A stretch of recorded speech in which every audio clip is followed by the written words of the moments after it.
ఒక కొరియోగ్రాఫర్కి లేదా కొరియోగ్రాఫర్ అవ్వాలి అనుకునే వాళ్ళకి ఉండాల్సిన లక్షణం ఏంటి? మెయిన్గా మెంటలీ వెరీ స్ట్రాంగ్ ఉండాలండి.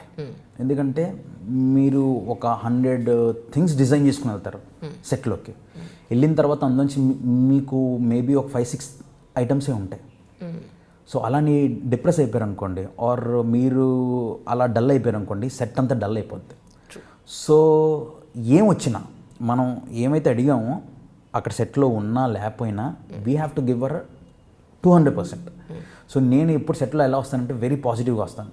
మార్నింగ్ వచ్చిన వెంటనే అందరిని హక్ చేసుకొని గుడ్ మార్నింగ్ అని చెప్పి డే స్టార్ట్ చేసి రెడీ అని చెప్పి షౌట్ చేసి అందరిని చీరప్ చేస్తే సెట్ అంతా ఒక పాజిటివ్ వైబ్ ఉంటుంది. ఎక్కడ ఎవరు నెగిటివిటీ ఉండదు, ఎక్కడ అందరు డల్గా ఉండరు, ఏం ఉండదు.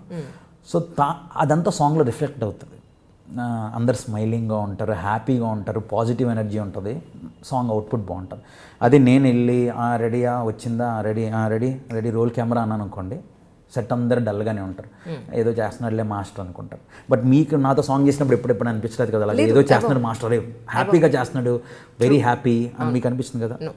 ఎగ్జాక్ట్లీ. సో అదేనండి రీజన్. నేను అందుకే పాజిటివ్గా ఉంటాను ఇప్పుడు సెట్లో.